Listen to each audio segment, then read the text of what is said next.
नमस्कार दोस्तों, आज हम बात करेंगे लालू प्रसाद यादव के बारे में, जो बिहार के मुख्यमंत्री के साथ साथ आरजेडी पार्टी के संस्थापक भी हैं। उनके राजनीतिक जीवन से जानने से पहले उनके बारे में थोड़ा जान लेते हैं। लालू यादव का जन्म 11 जून 1948 में हुआ, गोपालगंज जिला, राज्य बिहार। इनके माता का नाम मराठी देवी और इनके पिता का नाम कुलनारायण यादव। इनकी शादी 1 जून 1973 को हुई राबड़ी देवी के साथ। अब बात करते हैं इनके राजनीतिक जीवन पर। ये 1990 में बिहार के मुख्यमंत्री बने और 1997 तक बिहार के मुख्यमंत्री रहे, जब तक कि इन पर चारा घोटाला का आरोप नहीं लगा।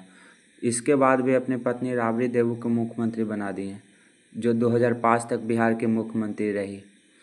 अब हम बात करते हैं लालू यादव की उपलब्धियों के बारे में।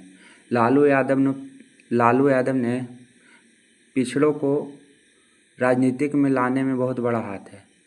आज जो बिहार के विधानसभा में आप देखेंगे तो पिछड़ा समाज बहुत ज़्यादा संख्या में है। पहले ये हालत नहीं थे। पहले आप देखेंगे मुख्यमंत्री का लिस्ट उठाकर लालू यादव के आने से पहले तो हमेशा कोई स्वर्ण समाज से ही मुख्यमंत्री रहा है, 2-3 को छोड़ दे तो बिहार में पिछड़ा समाज बहुत पीछे था। पिछड़ा समाज राजनीतिक रूप से बहुत पीछे था और राजनीतिक रूप से पिछड़ा समाज को लाने में लालू यादव का बहुत बड़ा योगदान है। आज जितने भी पार्टियां आप देख रहे हैं, जो नए नए पार्टियां हैं, जैसे वीआईपी है, सब जात की अपनी अपनी पार्टी है, सब में लालू यादव का बहुत बड़ा योगदान है। लालू यादव ने पिछड़ा को सिखाया है कि तुम्हारा हक है, लड़ना सीखो, लड़ना सिखाया। इनके शासनकाल में कुछ लोग जंगल राज की उपाधि देते हैं कि ये जंगल राज है, लेकिन हर प्रक्रिया का प्रतिक्रिया होता है। पिछड़ा समाज को बहुत दिन से कुचला जा रहा था, वो अपने हक की आवाज़ नहीं उठा। कांग्रेस के शासनकाल में जब मुख्यमंत्री भी स्वर्ण समाज से ही होता था, पुलिस भी उन्हीं लोगों के साथ होती थी, तो पिछड़ा लोग के साथ अत्याचार भी होता था, पुलिस भी अत्याचार करती थी और नेता लोग के तरफ से भी कोई सपोर्ट नहीं मिलता था, क्योंकि उन्हें अपने अधिकार के बारे में पता ही नहीं था। वे इन्हीं के झंडा धोते रहते थे। कोई इनके पास नेता ही नहीं था जो इनका बात उठाए। इसी बीच इन्होंने देखा कि लालू प्रसाद यादव जब मुख्यमंत्री बने, इन लोगों को आवाज़ उठाएं, तो इन लोगों को लगा कि अब हमारा भी कोई है जो हमारे लिए लड़ सकता है। तो इन लोगों के साथ जो गलत होता, जो पहले चुप रहते थे, पहले इन लोगों को मार दिया जाए। बहुत सारा ऐसा घटना है जो लालू यादव के आने से पहले भी बिहार में हुई, जिनमें सैकड़ों हत्याएँ हुई, गाँव के गाँव को जला दिया गया। लेकिन वो सब के बारे में आपको नहीं बताया जाएगा। ये इसलिए नहीं बताया जाएगा क्योंकि लालू यादव को बदनाम करने की साजिश रची जाती है। ये बिहार में जो नरसंहार ऐसा नहीं है कि 90 में लालू यादव मुख्यमंत्री बने तभी हो रहा है, इससे पहले भी होता था, लेकिन इससे पहले ये पैटर्न अलग था। इसमें पहले जो हत्या होती थी उसमें सिर्फ पिछड़ा समाज मरता था, लेकिन लालू यादव के बाद इसमें हो गया कि आप एक मारोगे तो हम 10 मारेंगे। यही से लालू यादव का शासनकाल को जंगल राज कहा गया। तो जंगल राज तो होगा ही, जिन लोगों को पहले पूरी तरह से शासन था उन लोगों पर पिछड़ा समाज ने कब्जा कर लिया, तो उसको जंगल राज मानेगा ही उसको। ओबीसी के लिए अब भले ही लालू यादव अच्छे थे, लेकिन अगड़ा समाज के तो लालू यादव बहुत बुरे थे। और सारे अगड़ा नहीं, जो मनुवादी सोच के हैं, जिनका विचारधारा गलत है कि वो हमसे अलग है, वो हम लोग सुपीरियर हैं, उन लोगों के लिए लालू यादव अच्छे नहीं थे। उन लोगों को लगता था कि लालू यादव जो जगह पर है वो जगह पर हम लोग का जगह है। ये लालू यादव कैसे, ये यादव होके इतना बड़ा पावरफुल कैसे हो गया, इतना बड़ा नेता कैसे बन गया। मेन दुख ये लोग का यही सब है। अब देख लो, कोई भी ओबीसी का नेता हो जो बीजेपी में नहीं है, वो सब को इन लोग कुछ न कुछ कहे नाम धर देंगे। जैसे देखो, यूपी में अखिलेश यादव है, उन्हें टोटी चोर।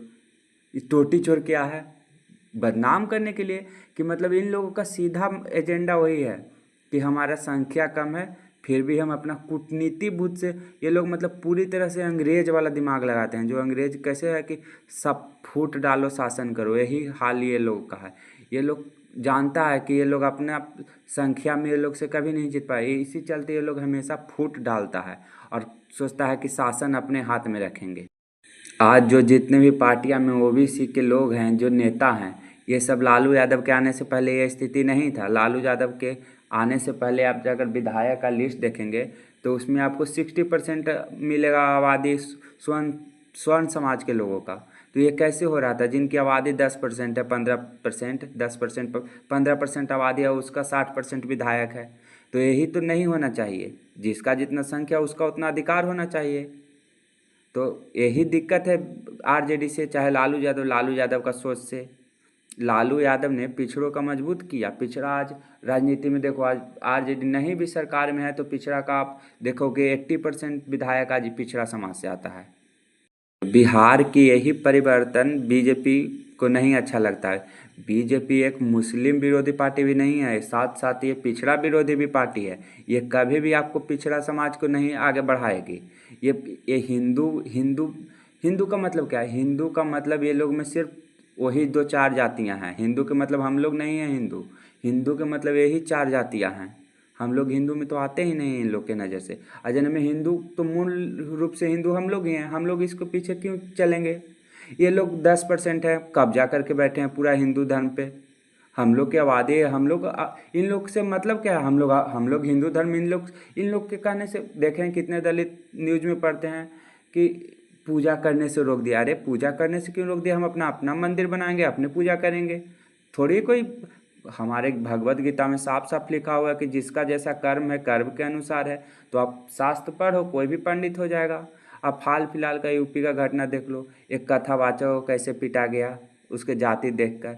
तो यही बीजेपी की सच। और उसी के ऊपर देखो छेड़खानी का आरोप भी लगा दिया। तो बीजेपी का यही चाल है, वो कभी नहीं पिछड़ा समाज को आगे बढ़ाएगी। उससे सिर्फ नारा लगवाना है तो पिछड़ा को आगे करेगी। और जहाँ कोई पद देना होगा तो वो अपना लक्षण दिखाएगा। बीजेपी पद जहाँ देना होगा वो जानती है कि हमको काम क्या है, वो किस लिए। बीजेपी अपना मकसद कभी नहीं भूलेगी।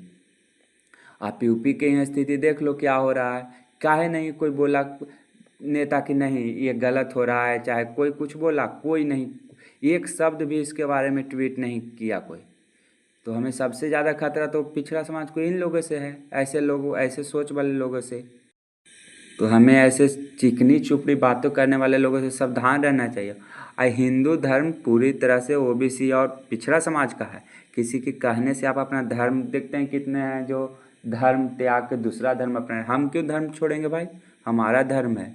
किसी के कहने से हम धर्म छोड़ देंगे? नहीं छोड़ेंगे। ये हमारा धर्म है और इसका मालिक हम हैं। ये हमारा धर्म है और हम इसके अच्छी हैं। हम क्यों किसी के कहने से छोड़ देंगे धर्म? हम इसको अपना पुजारी बनाएंगे। तुम नहीं आओ मंदिर में। हम 80 पर हमारा आबादी है, किसी के कहने से हमारे पास जनसंख्या, हमारे पास लोग हैं, क्यों हम छोड़ें? ये 10%, 12% के लोगों के कहने पर इन लोगों से ज़्यादा हमारा जनसंख्या, सब चीज़ हमारा है। अरे हमारे भगवान जो नहीं भेदभाव किया तो ये कौन लोग कौन होता है भेदभाव करने वाला? भगवान साफ साफ कृष्ण भगवान भगवत गीता में कहते हैं कि हमारे यहाँ कर्म चलता है, जन्म से कोई जात का लेना देना नहीं है।